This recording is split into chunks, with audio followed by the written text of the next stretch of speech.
Assalamu alaikum muhterem milletteşler. Siz Tatarlar tapşırığını qarıysınız. Bugünkü programmada Şəxslər səhifəsində rəssam Rinat Harisov. Men özüm indi Tatar sənğətində özümüzün folkloruna dayanıb nechikdir yangi rasm ishlasim kelib ketdi. Çiləbidə Tatar məğarifi günləri. Dünyalar o'zgardi. Ota-onalarning milliligi oshila boshladi. Din əhəlləri, işqvarlar həm yazıçılarının ufağa ortaq səfəri. Bizim bulaşay birimiz yok çünkü Rabbimiz bir, kitabımız bir, kıblamiz bir, hatta tilimiz de bir. Tay SSR-ның 100 yıllığı oңайынан ұшырашулар. Tariximiz unutulmasın, tariximiz şuşlay kitap bitlerine kirip kalsın. Tomsk şəhərinə nigiz salışlarının doğamçıları qayda yaşay? Yağıştağa kırgan şaqta ko'tarildi tumanlar, dünya halin bilib bo'lmay sog' bo'ling'iz tuğanlar. Bütün dünyaga sibilib yaşayışı milletteşlerimiz arasında dan hürmetke layıklı şəxslərimizin şirattağısı Ufada yaşayışı tanılgan rəssam, milli avangardqa nigiz salışlarının birisi Rinat Zəfəroğlu Harisov. Россия һәм Башкортстан Республикасының атказанган рәссамы, Россия рәссамнар берлеге агзасы, күп санлы милли сәнгать әсәрләре авторы Ринат Харисов бүген безнең Шәхесләр сәхифәсендә.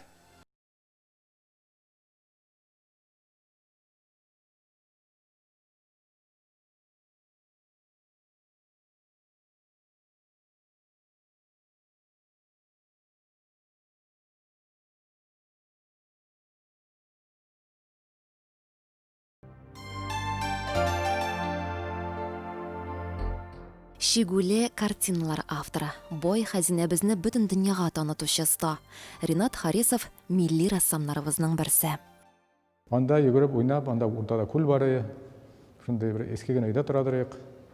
Җил тегермәне бар иде, җил тегермәне мин аны шуны беренче рәсемнәр шушы җил тегермәненнән башлагандыр дип уйлыйм. Ринат Харисов 1950 елның 12 июнендә Башкортстанның Борай районы Ленин бүләк авылында туа. Үзен белгәннән бирле буяулар дөньясына тартыла. Беренче бер минем рәсем 66 ел булса кирәк. Ялкын журналының өстәмә битендә Туган як кояшы дигән исемдә бастырылган иде. Әнкәнең тәрбиясе йогынты ясагандыр дип уйлыйм инде мин. Минем ике туган абыйлар да бөтенесе рәсем эшләйләр. Безнең авылда бер егет бар иде, аның исеме Фидай абый Шабутдинов. Ул училищега укырга керде. Шуннан кайткач мин аның акварель белән эшләгән эшләрен карап, минем дә училищега укырга керәсем килеп китте. Шулай итеп 8-нче сыйныфны тәмамлагач, Уфаның музыка педагогия училищесының сәнгать бүлегенә укырга керә. Аннан Уфа сәнгать институтында белем ала. 30 елдан артык педагогия институтында укыткан. Минем битендә рәсемнәр татар фольклорына таянып эшләнә, рус фольклорына таянып эшләнгән иң беренче 20-нче гасыр башындагы рәссамнардан Ларивоновтан карап, Гончарова һәм башка рәссамнардан карап, мин үзем инде менә татар сәнгатендә үзебезнең фольклорга таянып ничектер яңа рәсем эшләсем килеп китте. Татар этник модерна шулай туа. Ринат Харисов бу кызыклы юнәлешкә нигез салучыларның берсе. Бәлки чактан ук китаплар укып татар телендәге күп китаплар укыйм, әкиятләрдән башлап Суганасы һәм башкалардан җырлар безнең җырлар күп роль уйный. Шушы яраткан җырлардан biz яракта идек, без дигән җыр, шундый җырлар, менә борынгы җырларны яратып, ниндидер вакытта аның белән күп кызыксындым. Рәсемне эшләгәндә шушы җырны куеп инде, шушы җыр фонында рәсемне менә шулай эшләгән чаклар бар иде. Рәссамның гомумән бөтен иҗаты милли рух белән сугарылган. Башта эскизлар эшләйсең, инде башта эскизлар, соңыннан аны башлап җибәрәсең, шул эскизга таянып, ул иң соңыннан эскиздагы килеп чыкмый, ул килеп чыга яңача. Җыр моңга гашык рәссамның сәнгать әсәрләре дә шигъри, шигъри юллар белән баетылган бу картиналар җырлап тора сыман. Әлбәттә, танылган рәссамның бөтен дөньяга сибелеп яшәүче милләттәшләребезгә дә әйтер сүзе бар. ТНВ каналы хәзер бөтен дөньяда күрсәтелә. Мин үзем вакытлы Торонтода, Канадада торгач, мин үзем һәр вакыт карыйм аны. Гаиләләр бар, дуслар, Вашингтонда яшиләр, аларның балалары татарча гына сөйләшә, русча сөйләшмиләр. Россиядә таралып яткан татарларга шул әйтәсем килә, балаларыгызны татарча өйрәтегез. Алар бәлки чакта 5 яшькә хәтле тиз өйрәнәләр. Ринат Харисов бөтен дөнья рәсем сәнгатен дә һәр чак күзәтеп бара. Кызганыч, тамырларыбыздан аерылдык. Сәнгатьтә заманча темалар беренче урынга чыкты ди. Торонтода күп күргәзмәләр дә булды. Андан галереялар киләләр иде. Европадан, Америкадан һәм башка илләрдән рәссамнар бер-берсеннән ул хәтләндә аерылмыйлар. Анда хәзерге заманда миллилек юк сәнгатьтә. Миллилек юк. Хәзинә милли сәнгать галереясында рәссамның 60-ка якын хезмәте тәкъдим ителгән. Аларның һәр берсе татар халкы тормышына багышланган. Кайберләре Советлар Союзын сагыну белән сугарылган. Мәсәлән, талоннар белән натюрморт картинасы. Шулай ук кино темасына багышланган хезмәтләрдә аерым игътибарга лаек. Ринат абый гадәти генә рәссам түгел. Ул бүтән татар халык авыз иҗатын, декоратив сәнгатьне һәм шушы шигъриятне туплап әйтерсең лә әсәрләр җыйнасы туплаган. Монда балалык та бар, монда шигъриятлелек тә бар, монда ниндидер үзенә бер төрле тирән фәлсәфә дә бар. Монда кайбер әйберләр бик нык аңлашыла да, кайбер әйберләр әлбәттә сораулар тудыра. Бу кызыклы күргәзмә. Рәссамның хезмәтләре Уфа, Казан, Мәскәү, Новосибирск һәм Россиядән читтә Америка Кушма Штатларында, Франциядә һәм Европаның башка илләрендә, Төркиядә саклана. Әлеге күргәзмә исә Хәзинә милли сәнгать галереясында 10 ноябрьгә кадәр эшләячәк.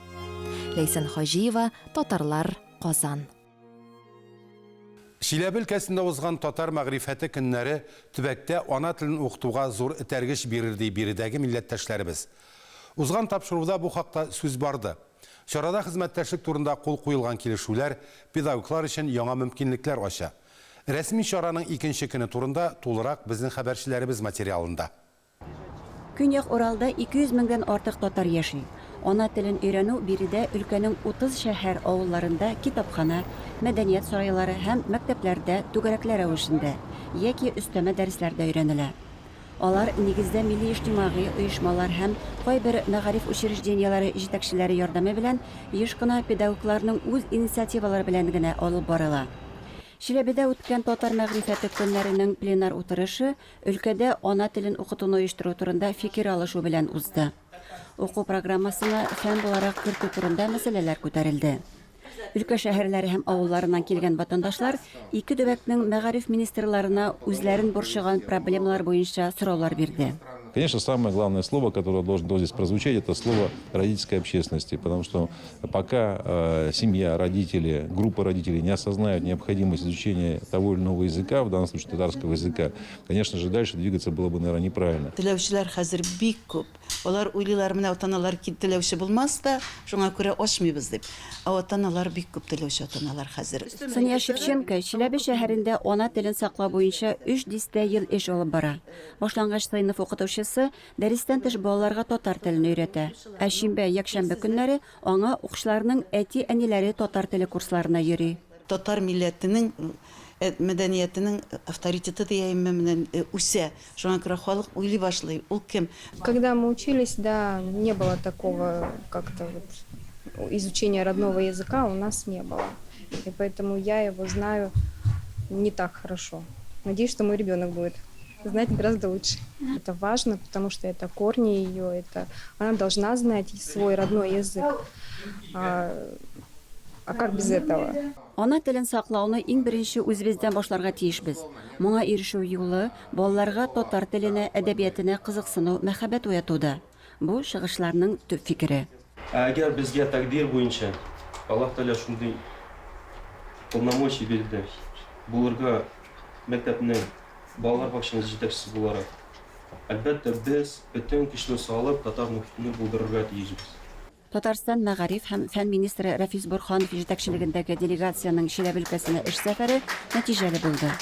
Ике төбәк министрлыклары, шулай ук этномәдәни компонент булган мәктәпләр һәм балалар бакчалары арасында да хезмәттәшлек турында килешүләр имзаланды. Бу бер көндә генә шешелә торган мәсьәлә түгел, моның өстендә көн сайын, ел сайын, дистәләр, еллар сайын һәрбер гаиләдә, һәрбер мәктәптә бу инде татар теле буенча гына түгел, безнең Россиядәге Россия халыкларының башка телләре буенча да нәкъ шундый эшне алып барырга кирәк.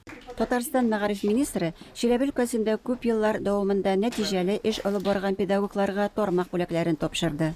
Рәсми чара ахырында Татарстан Республикасы делегациясын Чиләбенең Муса Җәлил исемен йөрткән мәктәп белән таныштырдылар. Казан кунаклары герой шагыйрьгә багышланган музейда карадылар. Ана теле буенча үткәрелгән ачык дәрестә булдылар. Балалар куйган әкиятне кызыксынып тамаша кылдылар. Татар телен укыту турындагы законнар, кануннар турында да без барысында белеп бетермәгәнбез икән. Безнең укытучылар турында әйткәндә юк инде. Шуңа күрә менә мондый элемтә булып торса, еш кына ул әйбәтрәк булыр иде. Гөлдәр Хафизова, Татарлар, Чиләбе.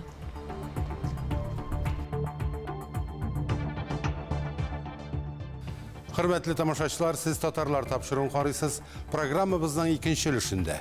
Din ehlileri, işkuarlar hem yazıçlarının Ufağa ortak seferi. Bizim böylesi eyberimiz yok çünkü Rabbimiz bir, kitabımız bir, kıblabız bir, hatta telimiz de bir. Tayız Sır'ın 100 yıllığı uğayından uçraşular. Tariximiz unutulmasın, tariximiz şuşlay kitap bitlerine kirip kalsın. Tomsk şəhərinin igiz salışlarının doğamçıları qoyda yaşay. Яуштага кырга чакта күтәрелде томаннар, дөнья хәлен белеп булмый сау булыгыз туганнар. Ufa boylap səyahət. Tatarstanның bir türküm din əhliləri, işquarları, yazıçıları Başqırstanğa birinci tapqır ortaq səfər qıldı. Şara Kurşi Tübəkinin 100 yıllığına bağışlanğan idi. Ol bütün Dünya Tatar Kongresi hem Tatarstan Müslümanları Diniya Nəzarəti tarafından uyuşturulğan. Bu yıl Ufada dini hem milli turmuşda, mədəniyyət hem sənqətdə tirən iz qaldırğan büyük şəxslərinin yubileyları ötə.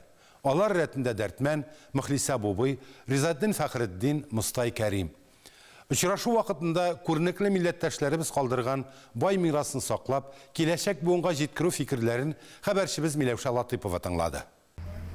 2010 елгы җан исәбе буенча Уфада 300 меңгә якын милләттәшләребез яши. Биредә 2 татар гимназиясе һәм 1 балалар бакчасы эшләп килә. 2 югары уку университетында татар теле белгечләрен әзерлиләр. Уфаның дини һәм милли тормышында мәдәният һәм сәнгатьтә тирән эз калдырган күренекле татарлар исемлеге дә шактый. Казан делегациясының беренче уртак сәфәре мөселман зиратында булудан башланды. Күренекле тарихчы Ризаиддин Фәхреддин, мәшһүр җырчы Фәрида Кудашева, халык шагыйрьләре Мустай Кәрим, Әнгәм Атнабай каберләренә зиярат кылып, алар рухына дуга укылды. Казан кунаклары тарихи урыннар, Гуфран һәм Хакимия мәчетләре, Хөсәйния һәм Госмания мәдрәсәләре белән танышты. Әлеге вакытта Уфада 20дән артык мәчет исәпләнә. Яңа иман йортлары төзелә. 1906 елда мәгърифәтче Зия Камали нигез салган Галия мәдрәсәсе бүген Рәсәй Ислам университеты исемен йөртә. Биредә төрле төбәктән килгән студентлар белем ала. Аллаға шөкер, 4-нче курска хәтле җиттек. Укыйбыз, укуның тәмен мин шушы университетта белдем инде. Чираттагы сәфәр нуктасы Уфаның Ихлас мәчете. Анда җомга намазы укылды. Вагазны Татарстанның баш казые Җәлил Фазлыев сөйләде. Bizim böylesi eyberimiz yok çünkü Rabbimiz bir, kitabımız bir, kıblabız bir, hatta telimiz de bir. Şuna göre biz sizin hadaretlerimizni hürmetliyiz, yaratabız. Уфаның иман йортларына яшьлек килә. Күптән түгел Ихлас мәчетенә яңа имам итеп Альфред Дәүләтшин тәгаенләнде. Әйткәндәй, Уфада бары тик шушында гына татарча вәгазьләр ишетергә мөмкин. Яңа имам әйтүенчә, бу матур традицияне ул дәвам итәргә ниятли. Ихлас мәчетен Уфада яшәүче милләттәшләребез өчен мәгърифәти мәдәни үзәк дип әйтергә мөмкин. Биредә һәр вакыт актив тормыш кайный. Елда октябрьдә бездә башланган укулар, 25 ләп устаз, укытучы дәрес бирә һәм инде төрле чаралар, әлбәттә, бик якын арада ноябрьнең башында Ризаиддин Фәхреддиннең юбилеена арнап һәм инде Мөхлисә Буби, Мәрьям Султанова, Вил Казыхановларга багышлап инде конференция узачак. Бүтән халыкны мәчетебездә көтәбез. Сәфәр барышында шулай ук меценат журналист Мәрьям Султанова Акчурина мәгърифәтче Зия Камали яшәгән йортларны күреп, аларны саклау юллары турында сөйләшү алып барылды. Казанда дөресне кирәк, бу өлкәдә зур эшләр алып барыла, мәдәни объектлар аеруча зур итәттә тора. Уфада да менә алар исәпкә алынып, үзебезнең татар җәмәгатьчелегенә, башкорт җәмәгатьчелегенә тапшырылсын иде. Татарстан делегациясе Башкортстан Диния нәзарәт рәисе Айнур Бергалин һәм баш мөфти Тәлгать Таҗетдин белән дә очрашты. Тугандаш республика вәкилләре дини оешмалар арасында хезмәттәшлек мәсьәләләре турында сүз алып барды.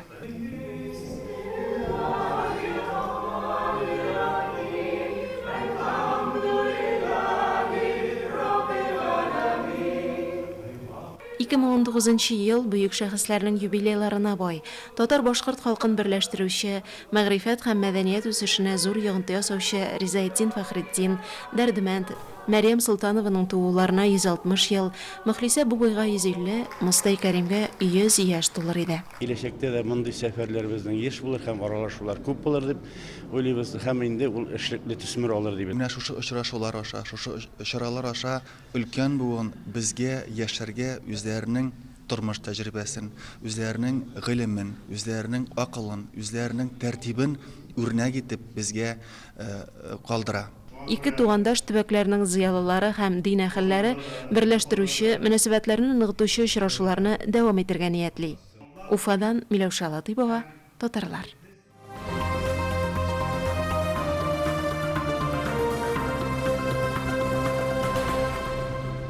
Хәзер республиканың иң ерак районы Ютазыга юнәләбез. Иске Урысу авылында Татарстан Республикасы автономиясына 100 ел тулу уңайыннан төбәк язучысы китабын тәкъдим итү кичәсе узды. Еллар агышы буыннар язмышы дип аталган китапның авторы быел 80 яшын тутырган Тәнзилә апа Юсупова. Район тормышы туган авыл язмышы өчен жан аты биргән үзешчән язучының тәүге һәм бердәнбер китабы ул. Авылдашларны берләштергән, комсомолга алып кайткан кичә турында алдагы видео язмада. Ютазы районы Татарстан белән Башкортстан чигендә урнашкан иң ерактагы татар авылы Иске Урысу. Кояш та шушы район өстеннән беренчеләрдән булып Татарстан өстенә күтәрелә. Авыл мәдәният йортында бүген кеше күп. Шушында туып үскән иң актив авылдашлары Тәнзилә Юсупованың китабына багышланган кичәгә җыелган халык. Татарстан автономиясенә 100 ел тулу уңаеннан уза ул. Еллар агышы буыннар язмышы дигән китап моннан 3 ел элек дөнья күрә. Район тарихын чагылдырган бу җыентыкны ул чакта халыкка зурлап тәкъдим итә алмыйлар. Быел менә мөмкинлек килеп чыга. Яфрак ярган таңда Революция чорыннан алып СССРның төзелүе, үсеше, таралуы бар да бар бу китапта. Гражданнар сугышы, авыр сугыш еллары, комсомол чоры, аны Тәнзилә апа 75 яшендә яза башлый. Рим Хабирович, Газизович булмаса, Хабиров булмаса, мен 2-3 китап язып куйсам да, ол китап басылмас иде. Чөнки менің бір кашанда да аны каяда барып, кешедән сорап, языга әле килеп торган булмады. Ул шундый настырный алымды, шундый ул миңа языга да, шул китапны ишә кеше эзлим инде дип килгәч инде мин риза булдым, конечно. Авыл республикасы СССР тарихы сәхнәдә дә бүген әнә шул тема. Тамашачыларга, балаларга шушы үткән чорның комсомолларның, пионер оешмаларының шушындай нык оешма булуларын, әби бабалары шундый комсомолда тәрбияләнгәннәр бит инде. Алар да шушындай ныклы булып, бер авырлыкларга бирешмичә, сугышларны, ачлыкларны җиңгәннәрен шуны күрсәтәбез килде. Китап битләрендәге геройларны да әллә каян эзләп йөрми автор. Авылдашлары, күршеләре, комсомол дуслары, аларның язмышы бар да китапта урын ала. Монда ул безнең балачакны да яктыртты. Безнең минем дә сөйләдем, әниләрнең сыер җигеп колхоз җирен сөргәннәренә. Менә Тәнзилә белән комсомолда эшләдек шул чакта. Менә Татарстанның 100 еллыгын бәйрәм итәргә җыенабыз, әйме? Шушы 100 ел эчендә без хәзер 80-гә җитә торган буын Татарстаныбыз өчен тәрбия өлкәсендә комсомолда янып күйеп тәрбияләнгән кешеләр буларак көч кертүебез белән бик зур бәхетле кешеләрбез. Күз яшьләрсез укып булмый китапны ди авыл халкы. Яшь буынга тарихны аңлату. Уңышлымы, уңышсызмы? Ул бит тарих, безнең тарих, безнең үткәнебез.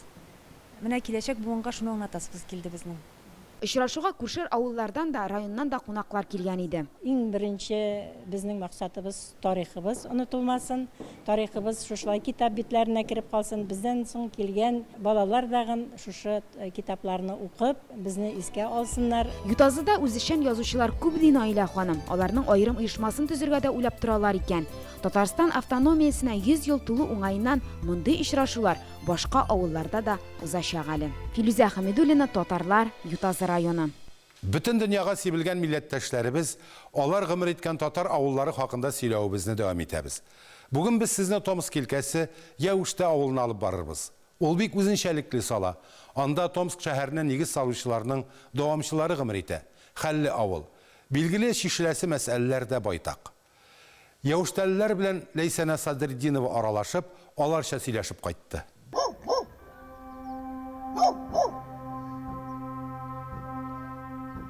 Біз Томск шәһәреннән ерак түгел Яушта татар авылында.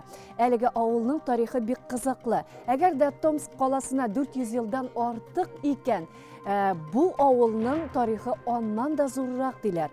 Нәкъ менә шушы җирләрдә җирле татарлар яшәгән гомер-гомергә. Инде тарихына килсәк, бу авыл әле өйрәнелеп бетмәгән. Авыл Том елгасы буена урнашкан. Гомумән, бу авылның халкы да үзенчәлекле. Чын Себер татарлары дисәк дөрес булыр. Аларның йорт төзелешләре дә, үй алды төзелешләре дә, булар барысы да безнең өчен бик кызыклы. Шуңа да без иң беренче авыл башында утырган йортка уздык. Анда Нурҗихан Бәдретдин кызы Корбанбаева гомер итә. Мен монда тудым, монда үстем, монда колхоз, совхозда эшләдем. Анан соң Северскийга киреп, объект аштадым 15-да. Бабаларыгыз да шушында тугыз. Бабаларыбыз да шушында, менә Береговойда йортлары иде. Кадафия бабам, ол авыр туфраклары еңел булсын. Рыбак иде, балык нәрсә ашарга юк иде. Икмәкне сез белмисез, конечно, без калага йөрдек ипи артыннан. Очередь. Конечно, но аш булмадык. Кәбестә атылар, бочканы утырта торганнар, ер астында казып, балык. Аниям ипи пешерә иде. Нурҗихан апа гаиләдәге 7 баланың беренчесе. Бүген ул бөтен сеңлеләренә терәк киңәшче булып яши. Сугыш чоры баласы әтисен яхшы хәтерли. 1945 елда кайткач, ул кызына конфет бирә. Бүген дә шуның тәме авызымда, ди Нурҗихан апа. И ул конфет, наверное, у меня в крови осталось. Хәзер карманда конфет, урамда бөтен балалар кычаклый, мен аларга конфет бирәм. А мне нравится. Бар минеке кукам, бәхетем бар. Хөрмәтле тамашачыларыбыз, күкәм ул сеңлем дигәнне аңлата. Мамайлар ул өлкән буын хакында сүз бара. Әкәм ул абыем дигән сүз. Мен бит йырларга яратам. Үзем дә йыр язам. Иногда бер йыр яздым менә. Безгә дә җырлап күрсәтәсезме? Күрсәтәм. Эй, алым бул, гелем бул, көндә күз алдында бул, җайын шамар сәчәге бул, кышын кышлау геле бул. Менә авылда халык ничек, мәчетегез дә бар икән менә. Бар, мәчеткә йөриләр, намазга йөрләр йөри, әйбәт. Бәйрәмнәрдә Коръән укытабыз, ураза бәйрәме, Корбан бәйрәме. Аллага шөкер. Нурҗихан апаның сүзләренә кушылып мәчеткә юл алдык. Баксаң, авылда 2 мәчет икән. Менә беренчесе. Мәчеттә инде халык үз кандай иткәләр. Көче белән. Үз көче менән акча бер-берсе складывать итеп, юнатып, бөтен һәрбер халык булышып, новый мәчет безнеке булды инде. Ну хәзер проблема с отоплением югыла мәчеттә, свак. Монда бина намазтар, ниләр весь үткәрелә, монда юлу вакыт. Без элек-электән гел мусулманнар гына тора айылда. Мәчет бик кирәк кешеләргә. Балаларны бәләкәйдән өйрәткәле кирәк. Бу 9 бала анасы сүзләре. Ислам дине дөрес тәрбия биргәнен яхшы аңлый ул. Яушта авылында гомер-гомергә мәчет булган. 1935 елларда мәчет башка урында иде ди халык. Аның 4 сыйныф белем бирә торган мәктәбе дә булган. Үзгәртеп кору елларында мәчетсез калган халык Аллаһ йортын шушы урында булдырган. Бабалары тоткан юлны оныклары дәвам иткән. Бу инде яңартылган мәчет. Первое время вкладывали все. Минем братым Курбанбаев Шамиль машинасын сатып, шул акчага нанимать итте бригада, и ол бригада поднимала фундаментан алып до верха полностью. И когда айыл халығы увидели, көршілер, ипташтар увидели, что все это двигается, все это продвигается, строится, халық тытынды булышқалы. Біз 500-ден артық халқы болған Яуште айылы, айылы ул ауылы деген сөз. Бұл ауыл бик қызықлы һәм дини дисәк дұрыс болар. Инде икенче мәчет тарихын ачыклыйк. Бу мәчетте изначально минеке кайны атам мулла иде ул. Үз кытсы менән ул мәчетте ул салды, ул юлларны засыпать итте. Аныкы мечтасы иде мәчет ясагалы зират янында. Кешегә анса гомер бирелбәде ниткәле. Сонан инде минеке ерем тоже гафу инде урнышмакта булсын. Ул нитте тоже анда брас халык хакта айылдан янатканнар иде. Әйе, аның әтисе дә, ире дә гүр ияләре. Тик менә аларның башлангычы хыялы Рәйсә Марс кызына тыңгылык бирми. Мәчеткә авылда мохтаҗлык та бар, тик ярдәм итәрлек байлары юк.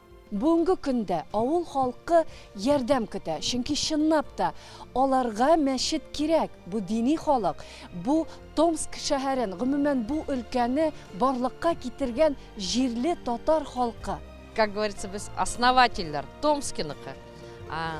Юллар юк, мәчет юк, ни анда, ни монда.